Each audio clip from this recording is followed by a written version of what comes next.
먼저 보건복지위원회 김화숙 부위원장님의 질문이 있겠습니다. 나오셔서 질문하여 주시기 바랍니다.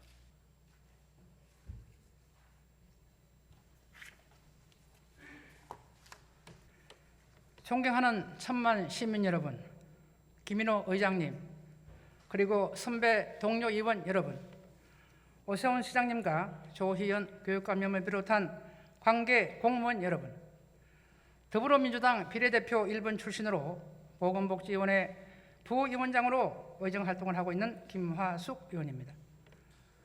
본격적인 질문에 앞서 헌법 조항 중 일부를 보여드리겠습니다. 헌법 제7조 1. 공무원은 국민 전체에 대한 봉사자이며 국민에 대하여 책임을 진다. 헌법 제11조 모든 국민은 법 앞에 평등하다. 누구든지 성별, 종교 또는 사회적 신분에 의하여 정치적, 경제적, 사회적, 문화적 생활의 모든 영역에 있어서 차별을 받지 아니한다. 시장님, 답변 속으로 좀 나와 주시기 바랍니다.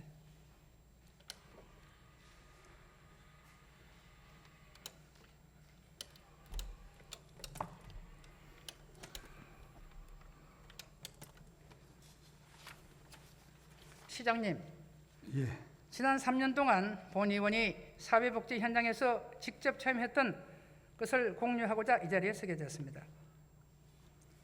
본 의원이 서울시 예산정책 담당관실과 지난 10년간 사회복지 예산의 추이를 분석해 보니 2011년에 비해 2021년 예산이 2.8배로 증액되었습니다.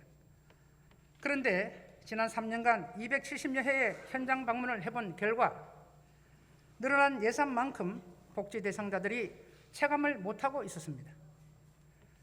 원인을 분석해 봤습니다. 기존의 중복 유사 사업에 대한 명확한 규정이나 통폐합 없이 신규 사업이 계속 추가되다 보니 담당하는 지평부에서는 과부하가 걸려 있고 복지 대상자들은 뭘 찾아야 하는지 모르는 실정입니다. 일은 결국 사람이 하는 거 아닙니까? 예, 그렇습니다. 그 점을 안타깝게 생각합니다. 잘 살펴봐 주시기 바랍니다. 다음, 사회복지 분야에 비위, 비리, 부정, 현상 3종 세트가 있습니다. 예산이 늘어난 만큼 대다수 현장 종사자들은 사명감으로 열심히 근무하고 있지만 일부 종사자들의 비위나 비리, 부정 행위가 다수 발생한 사실도 지난해 서울시 행정감사에서 통해 밝혀졌습니다. 상황은 이미 벌어졌는데 아무도 잘못을 인정하는 사람은 없다. 나만 재수없게 걸렸다고 생각하면서 오히려 피해자들의 코스프레를 하고 있습니다. 둘째, 지평부 담당 부서에는 조사 권한이 없다. 누구 하나 책임지고 발벗고 나서는 모습을 저는 아직도 한 번도 본 적이 없습니다. 셋째, 피해 복구가 안 되고 있다.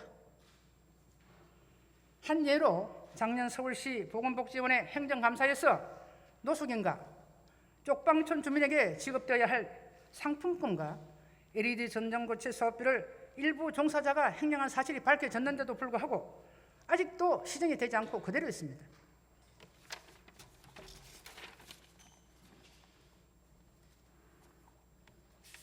나만 안 걸리면 괜찮겠지, 또는 나만 재수없게 걸렸다라고 생각하는 일부 현장의 종사자들과 이 문제를 듣고 빨리 다른 부서로 이동하려는 담당 공무원들의 거친 생각과 우리 세금과 후원 물품이 복지 대상자에게 제대로 전달되었을까 하고 바라보는 천만 시민들의 불안한 눈빛과 그것을 지켜봐야 하는 우리 서울시의회 의원들과 시장님, 관계 공무원 여러분, 우리가 언제까지 이 구도로 계속 나가야 되겠습니까? 시장님, 뭐 의견 있으면 답변 좀 하십시오. 예.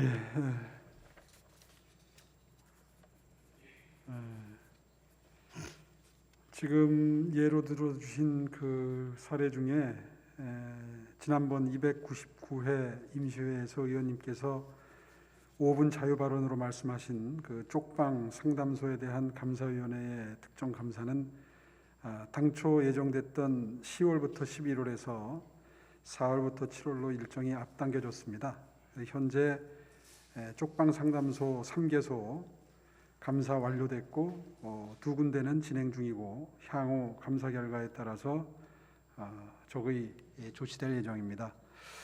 아마 제가 듣기로는 의원님께서 이 복지 현장을 굉장히 자주 현장에 임하셔서 현장에서 정책이 어떻게 구현되고 실천되고 있는지 수시로 점검을 해주시고 그리고 문제점을 지적해 주셨다고 듣고 있습니다. 정말 시민을 대표하는 시장으로서 진심으로 고개 숙여서 감사의 인사를 드리고 싶은 심정이고요. 사실 집행부에서 해야 될 일인데 의원님께서 그렇게 열정을 가지고 해주시는 거에 대해서는 한편으로는 감사하고 또 한편으로는 송구스럽습니다. 한편으로 좀 고달프시죠? 예, 그래서 좀 더 분발을 해야 되겠다는 생각을 하고 있고 그리고 그렇게 현장에 임하셔서 지적해 주신 사항은 정말 모든 그 시정 조치가 원활하고 그리고 신속하게 이루어질 수 있도록 최선의 노력을 다하겠습니다. 시장님이 다른 쪽에도 관심이 많으시지만 특별히 제가 당부드립니다. 보건복지 쪽의 예산이 서울시 예산 전체의 3분의 1을 차지하고 있습니다. 예, 그 그렇습니다. 엄청난 예산이 투입되는 과정을 시장님께서 잘 살펴보시고 정말 비위나 비리가 없을 수는 없습니다. 최소화할 수 있도록 당부드립니다. 예, 제가 질문을 이어가겠습니다. 제가 군 출신이기 때문에 군대 얘기를 조금 하겠습니다. 제가 군에 근무할 때 육군본부에 감찰 감실이 있었습니다. 서울시로 말하면 감사위원회와 같은 역할을 하는 부서입니다. 육군참모총장의 직속 부서인데 감찰관님은 언제나 육군참모총장에게 사건 사고를 직보합니다. 그 둘 사이에는 아무도 개입을 하지 못합니다. 총장이면 포스트하고 감찰관님은 투스하기 때문에 그 계급의 차이가 있음에도 불구하고 직보합니다. 무슨 이야기냐면 현실적으로 지금 군대도 문제가 많습니다. 여러 가지 사건이 많이 나고 있지만 이런 사건이 자주 있는 건 또 사실인데 그래도 이제까지 군대가 유지되어 온 것은 이 강력한 시스템이 잘 작동했기 때문이라고 저는 생각합니다. 우리 서울시 감사위원회에서도 이와 같은 임무를 담당하는 부서가 있는 것으로 알고 있습니다. 이 시스템이 잘 작동해서 우리 서울시의회 사회복지 정의를 바로 세우는 역할을 잘 감당해 주기를 바랍니다. 예, 명심하겠습니다. 네, 다음. 본 의원이 입수한 서울시 아동 양육시설 보육원 현황에 따르면 25개사 지구 하나 소재 34개의 시설이 있습니다.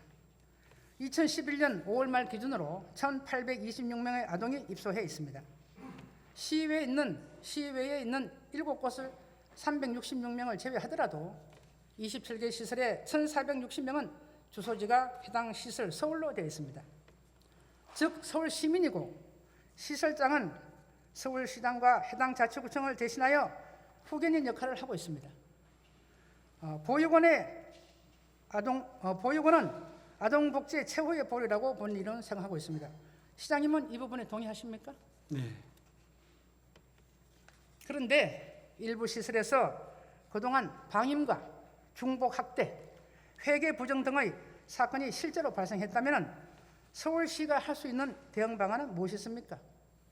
시장님 답변해 보세요. 예, 참으로 드릴 말씀이 없고요. 공무원들이 이 법령에 정해진 책무를 다하기 위해서 최선을 다하고는 있습니다만은 일부 공무원들이 사회복지 현장에서 보조금 부적정 집행의 사례가 있다든가 근무가 태만하다든가 또 지도감독이 소홀한 틈을 틈타서 뭔가 실수가 빈번하는 일들이 문제가 되고 있습니다. 그래서 지난해부터 그 공인회계사, 노무사 등 외부 전문가가 참여해서 지도 점검을 실시하는 등 현장 관리 감독을 강화하고 있는데 아직까지는 아마 완벽한 정도는 아닌 것 같습니다. 그래서 관계 공무원의 비위가 적발될 경우에는 엄중히 문책할 생각이고요. 더불어서 의원님께서도 오늘 지적해 주시는 대로 여러 가지 면밀한 검토 끝에 내놓는 대안을 주시면 적극 반영하겠다 이렇게 생각하고 있습니다. 네, 질문을 계속하겠습니다. 그냥 자치구에 위험했으니 알아서 하겠거니 하고 자료 협조 등이나 원활하게 이루어지고 있으면 그냥 손 놓고 있어야 합니까? 입수 아동 역시 서울 시민이고 서울시가 자치구청에 관리 권한을 위임했다는 이유로 손 놓고 방조해서는 안 될 것입니다. 마침 오늘이 7월 1일이 자치경찰제가 시행되는 날이죠. 그렇습니다. 아이들은 아이들답게 건강하게 자라는 것이 매우 중요하다고 본 의원은 생각합니다. 더욱더 좋은 환경에서 뛰어놀 수 있는 여건을 만들어줘야 하는 것이 우리들의 책임입니다. 시장님 의견은 어떠신지 대답해 주시기 바랍니다. 더욱 더 노력해야 된다고 생각을 하고요. 특히나 다른 시설은 몰라도 각종 사회복지 시설의 경우에는 좀 더 성심성의껏 공무원들이 업무에 임할 수 있도록 계속 독려해 나가겠습니다. 알겠습니다. 다음. 본 의원이 조금 아침에 좀 너무 이런 화면을 띄는 것은 민망하지만 할 수 없습니다. 본 의원이 정례회 시작하기 전에 용인에 있는 시립 여성 노숙인 시설을 다녀온 적이 있습니다. 보고 받으셨겠지만 시립시설의 현실이 이렇습니다. 종사자들은 열심히 근무하고 있었으나 지원이 잘 이루어지지 않고 있었습니다. 본 의원은 지금도 상식적으로 이해가 되지 않습니다. 현장 방문의 소감을 물어보신다면 사후 약 방문입니다. 꼭 입원이 다녀가고 나면 그때서야 처리한다고 합니다. 저는 늘 현장에 답이 있다고 생각하고 있으며 예방은 치료보다 낫다는 말씀을 드립니다. 다음 화면 띄워주세요. 의원님 방금 전에 네. 저 사진은 그 관계 공무원이 보고 받으셨죠? 못 보고를 받으셨어요? 받았는데요. 예. 저 사진만 보게 되면 지켜보시는 시민 여러분들이 많으시기 저도 때문에 민망합니다. 저도. 예. 그래서, 정말 이런 아침에 띄우기도 민망한데 어쩔 수 없이 띄웁니다. 그래서 그 관계 공무원의 설명을 들어보니까 네. 이제 저 사진만 보면 오해가 커질 수 있을 것 같아서 그래서 조금 좀 해명을 드리고 싶은데요. 여기가 이제 영보자회원이라는 시설 아닙니까? 네, 그렇습니다. 그런데 확인해 보니까 당초에 변 기간에 커튼이 설치가 돼 있었다고 그럽니다. 그 형상이 지금 보시는 이제 이런 형태로 커튼이 있었습니다. 네, 알고 있습니다. 있었는데 안전사고 발생 우려가 있어서 커튼을 떼어둔 것이라고 합니다. 당시에 아마 그러면 그 무슨 후속 사정이 조치를 해줘야지요. 후속 조치. 그래서 의원님께서 지적을 해주셨기 때문에 내년도에는 영보자회원 화장실 현대화 사업에 3억 그리고 조리실 개선에 2억 5천만 원 그래서 국비가 상당한 액수가 지금 신청이 돼 있고요. 추후에 저런 형태의 화장실이 운영되지 않도록 지금이 최대한 어느 시대인데 저런 화장실을 사용해야 됩니까, 시장님? 맞습니다. 너무 하신 거 아닙니까? 근데 저게 이제 저런 저는 형태로- 제가 저런 사진을 찍어왔지만요, 제가 민망합니다. 제가. 예. 잘 알겠습니다. 네, 다음 화면. 시립병원의 노후된 의료 장비에 대해서 계속 질문을 하겠습니다. 최근 5년간 시립병원 의료 장비 보조금 예산 현황입니다. 그래프를 보시다시피 조금씩 우상향 곡선을 그리다가 올해는 예산이 줄었습니다. 그나마 저 예산의 절반도 의원 발의 예산입니다. 본 의원이 질문하고 싶은 상황은 이 부분입니다. 이렇게 예산 확보가 저조한 데는 우리 시민건강국에서는 열심히 노력했지만 알고 보니 예산부서에서 현장 상황을 잘 모르고 부정적 관점으로 접근하다 보니 현재 상황이 이렇습니다. 취약계층이라고 해서 노화된 싼 장비를 써야 합니까? 시립병원이 아닌 다른 대형 병원의 안 좋은 점을 비교해야 하겠습니까? 한 가지 질문이 문제가 더 있습니다. 작년에 본예산 통과한 의료장비 설치 현황을 파악해봤더니 오늘까지도 설치 완료된 곳이 한 군데도 없습니다. 현재의 구매 시스템에도 상당한 문제가 있다고 상임위 때 드러났습니다. 본 의원은 지난해 예결위 때 광화문 광장에 예산 일부를 가져와서라도 서울시립병원의 노화된 의료장비를 교체하자고 강력하게 주장했습니다. 시장님 의견은 어떠신지 답변해 주세요. 적극 공감하고요. 같은 의견입니다. 다만 이 의료 장비가 왜 제때에 구매가 돼서 현장에서 쓰여지질 않느냐 하는 데 대해서는 약간의 설명이 필요합니다. 아마 신속하게 구입이 안 된 게 이 공동 구매 제도에 도입된 알고 것 있습니다. 같습니다. 네, 서울 의료원에서 공동 구매하고 있습니다. 예, 그러니까 예산을 절감하기 위해서 공동 구매를 하다 보니까 그거는 장단점이 있죠. 절감할 수도 있고 더 추가될 수도 있습니다, 시장님. 예, 그래서 절차가 좀 늘어나는 바람에 네. 조금 매입 절차가 근데 예산이 벌써 하달이 됐는데도 불구하고 6개월씩 지체하는 이유가 어디 있습니까? 더 신속하게 하겠습니다. 또 내년까지 미루시는데 금년 내로 조치하십시오. 금년 내로. 예, 금년 내로 가능합니까? 하도록 하겠습니다.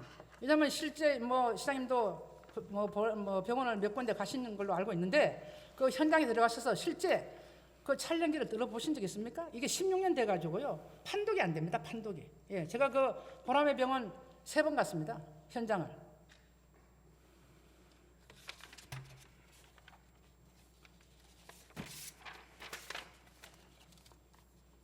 화면은 지난 4월 12일 서울시 보도 자료입니다. 시장님이 취임하시고 만성적인 의료인 부족 문제 해소에 관심을 가져주셔서 감사드립니다. 다만 아무리 좋은 취지의 정책이라도 현장에 최적화되지 않으면 무슨 소용이 있겠습니까? 현장과 잘 소통하여 실행하는 정책이 필요하다고 말씀드립니다. 예.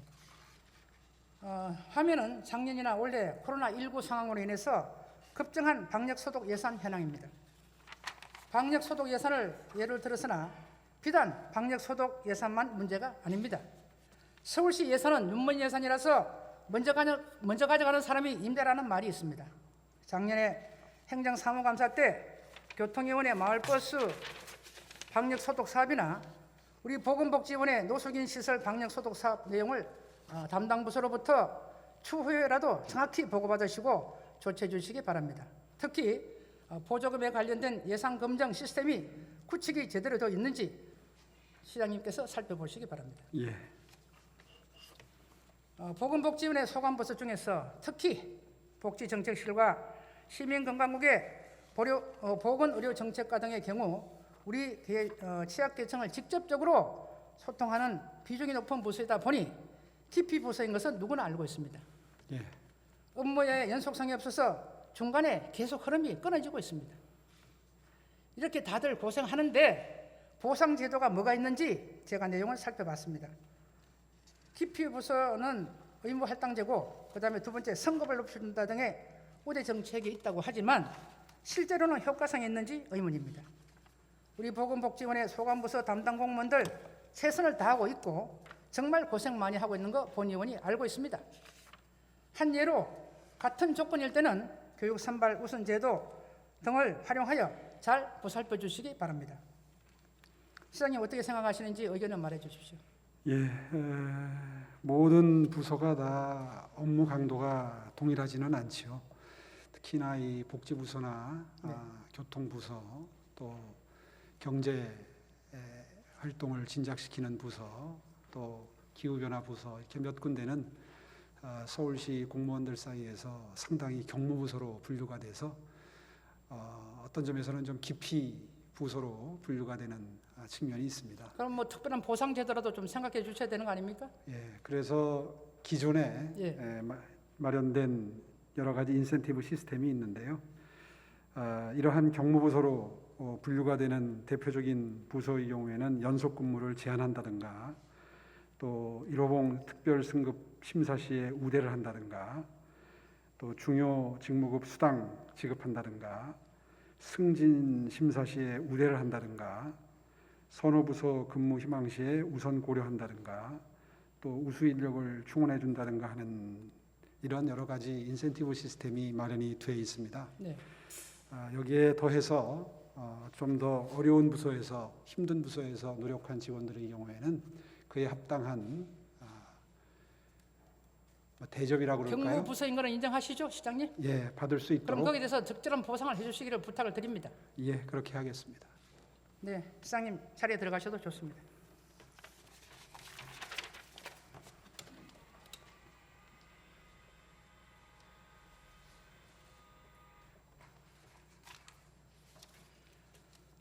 끝으로 보시는 자료는 10대 의회 개원 후에 실었던 저의 다짐입니다. 시정에 있어서 여야의 구분은 큰 의미가 없다고 본인은 생각합니다. 위의 내용대로 열심히 의정 활동을 했고 남은 임기 동안에도 최선을 다할 것입니다.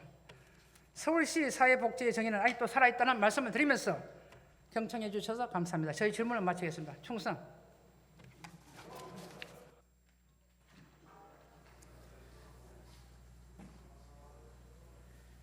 네, 김하숙 부위원장님 수고하셨습니다.